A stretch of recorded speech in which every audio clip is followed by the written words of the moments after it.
সবকিছু যখন অন্ধকার তখন জ্ঞানের আলো ঠিক কোথা থেকে এলো জানেন? শাস্ত্রে আছে সৃষ্টির শুরুতে পৃথিবী ছিল একেবারেই নীরব, কোথাও কোনো শব্দ নেই, সুর নেই, এমনকি জ্ঞানও নেই। ব্রহ্মা সব তৈরি করলেও গায়ে প্রাণ জাগেনি, ছিল না ভাষা, ছিল না সঙ্গীত।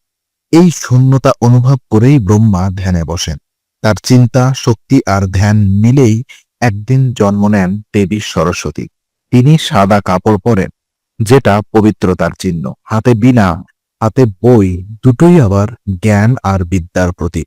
সরস্বতী আসার পরেই ভাষা, সুর, ব্যাকরণ, কবিতা, শিল্প সবকিছুই প্রাণ ফিরে পায়। শোনা যায় সরস্বতী কথা বলার আগেই প্রথম শব্দ আসে তার বীণার সুর থেকে। সেই সুরই ভাষার জন্ম দেয়, মানুষের মনে আলো জ্বেলে দেয়। এজন্যই তাকে বলা হয় বাগদেবী, ভাষার দেবী। সরস্বতীর জন্মের আরো দারুণ গল্প জানতে পরের ভিডিওটা মিস করবেন না।